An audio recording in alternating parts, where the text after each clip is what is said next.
Estamos de volta, meus queridos, para falar de improbidade administrativa. Você já descansou, já esticou as pernas, já tomou um café, né? E agora nós vamos voltar para continuar falando do nosso tema. Nós já vimos no bloco anterior um dos atos que geram improbidade administrativa, que são atos que geram enriquecimento ilícito. Eles estão lá no artigo 9 da lei e nós demos uma lida em alguns incisos e você na sua casa aí, eu tenho certeza que você vai acabar essa aula, vai fechar o computador e vai dar uma lida nos outros incisos. Agora nós vamos ver o segundo ato, o segundo conjunto de atos geradores de improbidade administrativa, que são os atos que causam prejuízo ao erário, comigo lá na lousa. Nossa segunda modalidade de improbidade, então, são atos que geram prejuízo, que prejudicam o erário, o dinheiro público. Para que nós tenhamos um ato de improbidade administrativa dentro do bloco prejuízo ao erário, por óbvio, né, nós devemos ter aí uma perda de patrimônio, ou seja, a administração tinha 1.000, ficou com 500, ela perdeu um patrimônio. Ou então um desvio de patrimônio, esse patrimônio era para educação e foi desviado para o apartamento no Guarujá, sei lá, né? Exemplos à parte, nenhuma correlação com o caso concreto. Apropriação, eu peguei esse dinheiro que não era meu e me apropriei dele, ou dinheiro ou bens, tá, gente? O malbaratamento. O que é um malbaratamento? Eu deixei ele com um desvalor, este patrimônio, esse dinheiro, ou eu dilapidei esses bens, esses dinheiros, esses haveres. De qualquer forma, vocês observam que na apropriação, na perda, na dilapidação dos bens ou dos haveres, eu sempre tenho um prejuízo para a administração pública. E aqui, gente, a gente vai ver uma coisa muito interessante. Olha só. Lá no começo da aula, no outro bloco, nós vimos que para ter improbidade administrativa é preciso dolo e culpa. É preciso dolo ou culpa, perdão, que é preciso um elemento subjetivo. Não existe RO, não existe responsabilidade objetiva na improbidade. Muito bem. O artigo 9, que foi o primeiro que a gente viu, ele não fala nada de dolo nem de culpa. E aí a doutrina vem e diz que na ausência da informação, né, que ele só existe na modalidade dolosa. Por quê? Porque não dá para fazer improbidade sem dolo. Tem que ter ali o elemento subjetivo. Então, o artigo 9, ele se omite, ele não fala nada, porém, por uma interpretação extensiva aos demais dispositivos da lei, vem a doutrina e fala, não, tem que ter dolo no artigo 9. O artigo 10, ele é o único que vai falar de dolo e culpa. Ele vai dizer o seguinte, que deve ter a perda patrimonial, tarará, e o agente tem que agir com dolo ou culpa. Agora fica a dúvida, né? As pessoas falam assim, mas e aí? Os outros são só dolo e o legislador esqueceu de colocar a culpa, ou só o artigo 10 que permite a modalidade culposa e os outros só são admissíveis na modalidade dolosa. Lembrando que o dolo é a intenção dirigida a um fim, né? Você quer fazer e você faz, e a culpa é aquele sem querer, né? Negligência, imprudência e imperícia. A maioria, não diria a maioria, mas uma grande parcela da doutrina vai dizer o seguinte, vai dizer, olha, se só o artigo 10 prevê a modalidade culposa, só pode modalidade culposa no artigo 10. Então, o artigo 9, 10A e 11, que nós vamos ver, são artigos que só permitem a modalidade dolosa. E o artigo 10 permite a modalidade culposa. Outros vão dizer, não, pode culposa para todo mundo. Mas não é a posição que a gente vai tomar no concurso. Ai, professora, que confusão, né? Essa história de dolosa e culposa. Vem cá aqui na lousa para ficar mais fácil, olha só. Os atos da improbidade administrativa, gente, nós temos 3 artigos, agora 4, né? Com essa inovação legislativa. Nós temos o artigo 9º, que vai falar do enriquecimento ilícito. Nós temos o artigo 10, que vai falar do prejuízo ao patrimônio público. Nós temos o artigo 11, que vai falar da violação dos princípios. E agora a gente tem uma inovação legislativa que a gente tem o artigo 10A, certo? O artigo 10, ele vai falar em dolo e culpa. Então, o artigo 10 fala modalidade dolosa ou culposa. E aí, o que a gente vai adotar? Nós vamos adotar a teoria de que só o artigo 10 prevê a modalidade culposa, porque os outros artigos não falam nada. Esta teoria, gente, ela é a opinião que você vai pôr no concurso, o que não significa que você não vai achar doutrinador que diz diferente, tá? Então, o artigo 10, a gente vai ter modalidade dolosa e culposa. Os demais artigos, artigo 9º, artigo 10A e artigo 11, só serão admissíveis na modalidade dolosa. O que significa o quê? Se eu pratico um dos atos do artigo 9º, que gera enriquecimento ilícito, na modalidade culposa, ou seja, sem querer, eu não respondo por improbidade administrativa, porque o artigo 9 não admite a modalidade culposa, nem o artigo 10A, nem o artigo 11. Somente o artigo 10 que admite dolo e culpa. Beleza? Ficou claro isso, gente? Isso é um pouquinho confuso, né? Qualquer dúvida já sabe, manda uma mensagem pra gente que a gente esclarece. Mas basicamente, o artigo 10 é o artigo que vai prover a modalidade dolosa e culposa. Voltando lá na lousa comigo, vamos lá. Nós temos aqui alguns requisitos, algumas observações, na verdade. Quando a gente causa um prejuízo ao erário, gente, por óbvio, né? Não precisava nem ser previsto legalmente. Por óbvio que esse prejuízo deve ser ressarcido. Afinal, este dinheiro é público, né? Esse dinheiro não é seu, não é meu, é nosso, de todo mundo, né? Então, a primeira determinação da Lei de Improbidade Administrativa é que, havendo prejuízo ao erário, será obrigatório o integral ressarcimento do dano. E para ter esse integral ressarcimento do dano, ou seja, para devolver todo esse dinheiro, esse bem, esse patrimônio, é possível que seja requerida a indisponibilidade dos bens do indiciado. Como assim, professora? Não entendi. Olha só, vem aqui comigo. Imagina o seguinte, eu, Carol, estou sofrendo um processo por improbidade administrativa. E eu tenho 2 carros e uma casa, tá bom? Pode ser que no final desse processo eu seja condenada, mas pode ser que no final desse processo eu seja absolvida, não pode? Eu não sei se eu vou ser condenada ou absolvida. Se eu for condenada, eu vou ser condenada a ressarcir 500 mil reais, se eu for condenada. O que pode acontecer dentro desse processo? Pode o juiz falar assim, olha, ô Carol, eu não sei se você vai ser condenada ou absolvida, mas na dúvida eu vou congelar o seu patrimônio. Essa sua casa que vale 1 milhão aí, eu vou congelar ela. Porque se você for condenada lá no final, nós vamos usar esse patrimônio para poder ressarcir o dinheiro público, para poder ressarcir o que você lesou. Então, isso é indisponibilidade dos bens. Basicamente, você congela, você não deixa o cidadão utilizar esses bens, eles ficam indisponíveis para um eventual e futuro ressarcimento da administração pública. Legal? Voltando aqui. Então, a nossa primeira observação é que nós temos aqui o integral ressarcimento do dano. Segunda observação, este ressarcimento, ele é tão sério que ele não recai somente no acréscimo patrimonial. Ai, professora, que acréscimo patrimonial, né? Do que você está falando? Imagina assim, ó, imagina que eu tenho um carro e eu tenho uma casa, certo? Isso aqui eu comprei com o meu trabalho honesto do dia a dia. Daí, eu entro na administração pública e com um dinheiro que eu desviei, eu vou lá e compro um avião e compro, sei lá, e compro um apartamento, faz de conta, com esse dinheiro desviado, certo? O que a lei de improbidade administrativa diz? Quando eu tiver que ressarcir este erário, por óbvio que este valor que eu desviei, em cima dele vão correr juros, correção monetária, multa, né? Este valor ele vai aumentar. A lei diz o seguinte, não vai cair, o seu ressarcimento não vai cair só sobre o avião e só sobre o apartamento. Se for necessário para pagar o dano, nós vamos pegar a sua casa e o seu carro. Então não é só os bens que eu adquiri ilicitamente que vão responder por esse prejuízo, vão responder todos os meus bens, tá? E inclusive sobre a herança se eu falecer. Então, por exemplo, eu tenho esse carro, essa casa, este avião e este apartamento. Estou sendo processada por improbidade administrativa.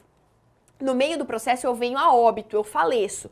E este avião, este apartamento, este carro e esta casa serão herdados pelos meus filhos. Esta herança será apta a restituir este prejuízo. Ou seja, Pode a administração pública pegar estes bens que foram herdados pelos meus filhos para pagar o prejuízo?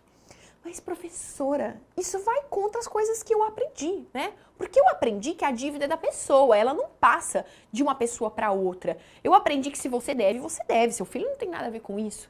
Tá certo, é isso aí mesmo, muito bem pensado. A dívida, não, a gente não passa a dívida. O que passa é o patrimônio. E este patrimônio está eivado de dívidas. Então, por exemplo, isso aqui é uma caneta. Essa caneta é minha. Se eu morrer, esta caneta passa para minha filha, para o meu filho, para o meu herdeiro. O que vai sofrer o pagamento dessa dívida, o que vai ser apto a gerar o pagamento dessa dívida, é a caneta, é o patrimônio que foi herdado, tá? Então, por óbvio, no nosso exemplo aqui, só vai responder pelo pagamento da dívida a casa, o carro, o avião e o apartamento. Se a minha filha, vamos supor que ela tenha um iate, tá? Que não tenha nada a ver com o que ela herdou de mim, esse iate não vai responder pela dívida. Vocês entenderam isso, gente? O que acontece? A única coisa que responde pela dívida é o patrimônio. Como o patrimônio era meu e ele é apto a solver essa dívida, neste caso, mesmo que ele passe para os meus herdeiros, ele continuará vinculado a essa dívida. Mas não é que passa a dívida para o herdeiro, é que a dívida passa junto com o patrimônio, que passa é o patrimônio. Beleza? Tranquilo? Voltando, vamos lá. Então, a gente tem aqui, então, que tem que ter um integral ressarcimento do dano. Para isso, pode indispor de bens. Para isso, pode pegar qualquer bem que eu tenha. Não precisa ser só o que eu peguei ilicitamente. Inclusive, a minha herança, né? A herança que eu deixar. Tá certo. Nós vimos, então, que o artigo 10 vai tratar de um prejuízo patrimonial à administração pública. Mais uma vez, o artigo 10, ele elenca algumas hipóteses exemplificativas, não é taxativo, né? Ele elenca algumas hipóteses de prejuízo ao patrimônio público. Vamos olhar algumas delas, tá? E o resto, aquele nosso velho combinado, você vai ler na sua casa.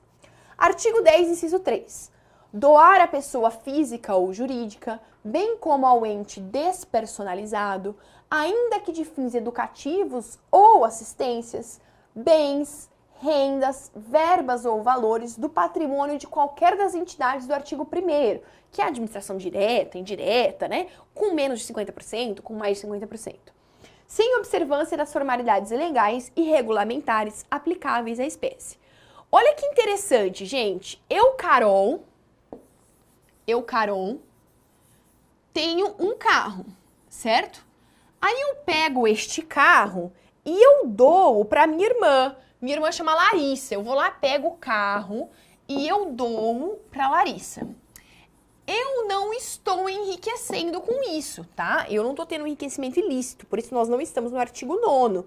Porém, eu estou gerando um prejuízo ao erário. Por quê? Porque este carro, vamos supor, ele pertencia à Câmara da minha cidade. Este carro pertencia à Secretaria de Educação. E eu ilegalmente fui lá e doei para minha irmã.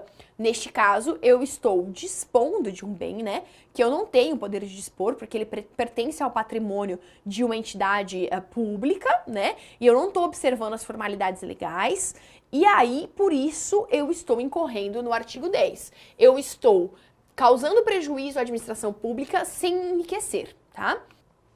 Inciso 4, permitir ou facilitar a alienação, permuta, alienação é venda, tá, gente? Permuta é troca. Alienação, permuta, ou locação de bem integrante do patrimônio de qualquer das entidades referidas no artigo 1º desta lei, ou ainda a prestação de serviço por parte delas por preço inferior ao do mercado.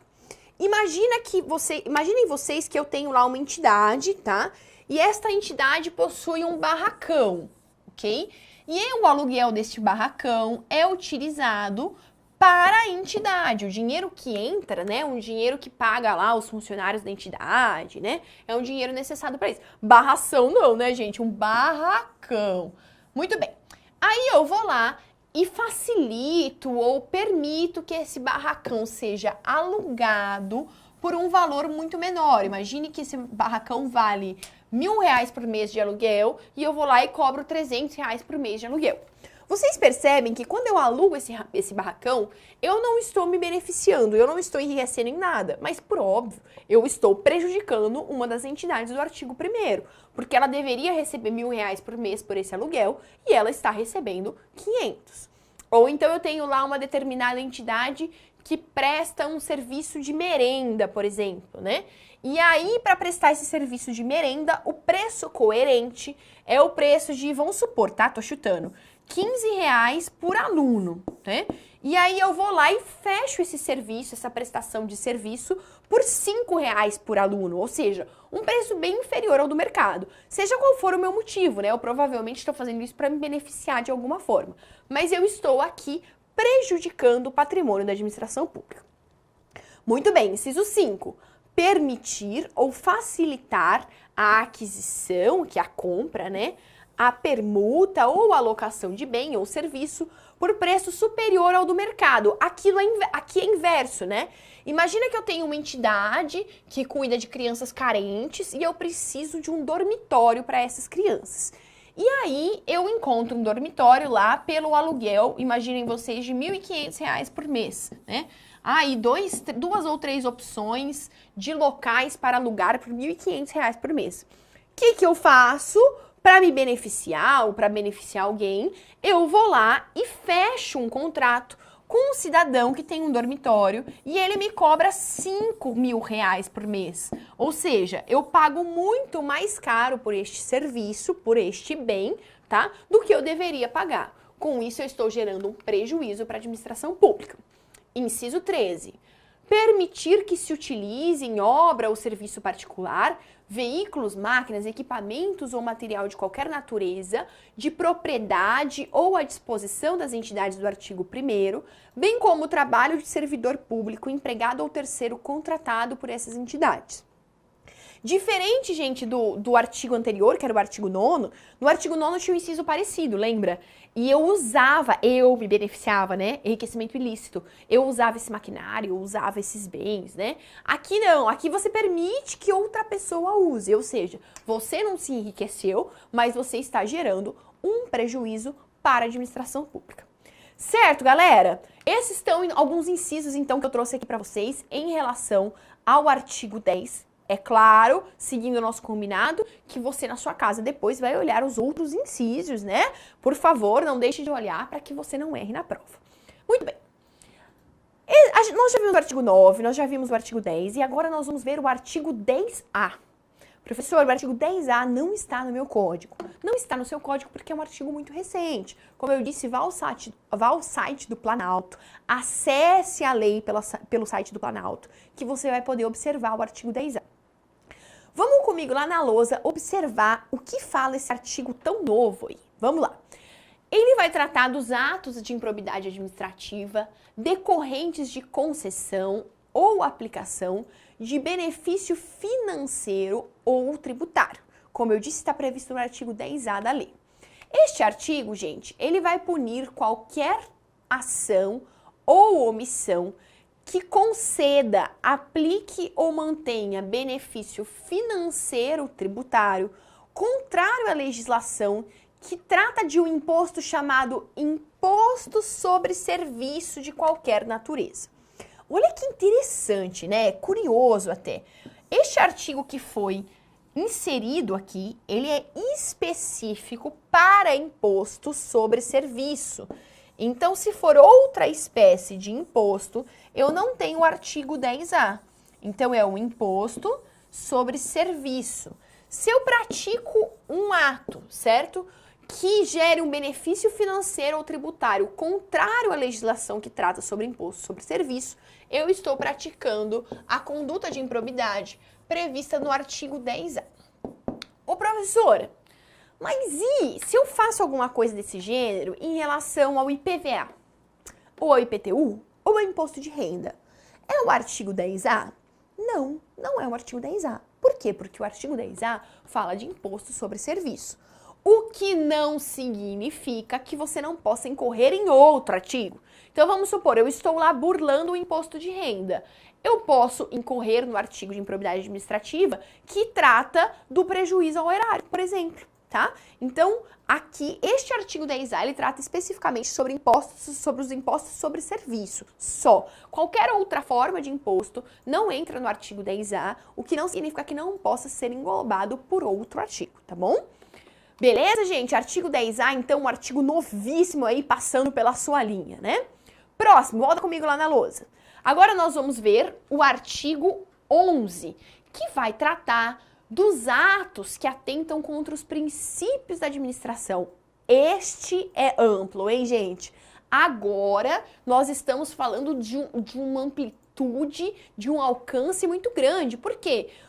Qualquer coisa que vá contra a administração ofende os princípios da administração, né? Qualquer ato imoral, ilegal, desproporcional, desrazoável, está ofendendo os princípios da administração pública. Por isso que é um rol de abrangência muito grande, né? Muito bem. Eu preciso, para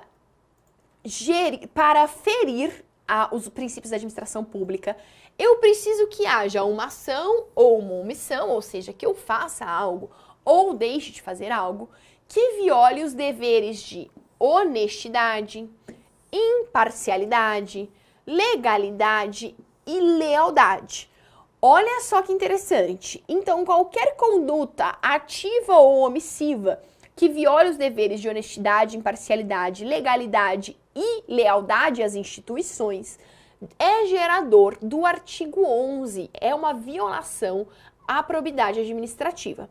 Óbvio, né, gente? Lembrando que é exigido o dolo, né? Se foi assim, sem querer, coisas do gênero, se a pessoa não percebeu o que fez, né? Nós não temos improbidade administrativa, tem que ser intencional, tem que ser doloso. Vamos dar uma olhadinha em alguns exemplos do artigo 11. O inciso 1 do artigo 11 diz o seguinte: para praticar ato visando um fim proibido em lei. Olha só, né? Você pratica um ato contra a lei ou regulamento, ou diverso daquele previsto na regra de competência. Estou ferindo aí uma série de princípios, inclusive da legalidade, né? Inciso 3. Revelar fato ou circunstância de que tem ciência em razão das atribuições e que deva permanecer em segredo. Olha só, é o crime do fofoqueiro. É o crime não, é a improbidade administrativa do fofoqueiro, né? Você tem ciência de um ato, de um fato, por causa da sua atribuição, porque você é um agente público, e aí você tem que manter segredo, mas você não mantém esse segredo. Inciso 4, negar publicidade aos atos oficiais. É uma ofensa aí ao princípio da publicidade, por óbvio, né? Frustrar a licitude de concurso público. Deixar de prestar contas quando esteja obrigado a fazê-lo. Em todos esses casos, gente, e aí, mais uma vez, é um rol exemplificativo, então é um rol que pode ser aumentado, né? Em todos esses casos, eu tenho a violação de um princípio da administração pública. E se eu violo um princípio da administração pública, eu pratico um ato de improbidade administrativa. Ufa! Acabou este pedaço da aula. Olha só, o que nós vimos em tudo, né? Professora, você falou tanta coisa que eu já não absorvi mais nada, né? Vamos lembrar, vamos recapitular tudo que nós falamos. Olha só. Nós vimos que para ter improbidade administrativa, a gente precisa do sujeito ativo adequado. Quem que é o sujeito ativo? Tanto o funcionário público, quanto aquele agente que não é público, mas induz, ou concorre, ou se beneficia do ato. E nós vimos que o ato de improbidade tem que ser contra uma das entidades previstas no artigo 1º. Quem que está no artigo 1º? Administração pública direta ou indireta, ou uma entidade aí que seja custeada pelo poder público em mais de 50%, ou seja, sendo menos de 50%, só no que tange aquele patrimônio. Muito bem. Nós vimos também que tem que ter dolo, né? Não existe responsabilidade objetiva dentro da improbidade administrativa. Então, a conduta tem que ser dolosa. E no caso do artigo 10, ela pode ser dolosa ou culposa, só no artigo 10, de acordo com a legislação. Muito bem. Vimos também que ele tem que praticar um dos atos previstos na Lei de Improbidade Administrativa, que estão no artigo 9, 10, 10A e 11. Eles vão falar de atos que geram enriquecimento ilícito, ou seja, eu ganhei algo, né? Eu me enriqueci às custas da administração. Ou então atos que gerem prejuízo ao erário. Olha, eu não ganhei nada, mas eu dei um prejuízo para o dinheiro público, eu dei um prejuízo para a administração pública. Ou então, que ofendam os princípios da administração, que é muito abrangente, né? Porque qualquer ato imoral, ainda mais ilegal, ofende os princípios da administração pública. E a gente ainda tem o artigo 10A que vai falar do imposto sobre serviço. Qualquer irregularidade na concessão de benefícios sobre imposto sobre serviço entra aí dentro da improbidade administrativa. Bom, com isso nós tivemos um panorama geral sobre a improbidade administrativa. Falta um pouco falar ainda, né? Falta falar ainda do processo. Como é que funciona este processo no que tange à improbidade administrativa e quais são as penas da improbidade administrativa? Para isso, mais uma vez, nós vamos dar aquela respirada e nós voltamos daqui a pouquinho com o nosso último bloco sobre improbidade administrativa.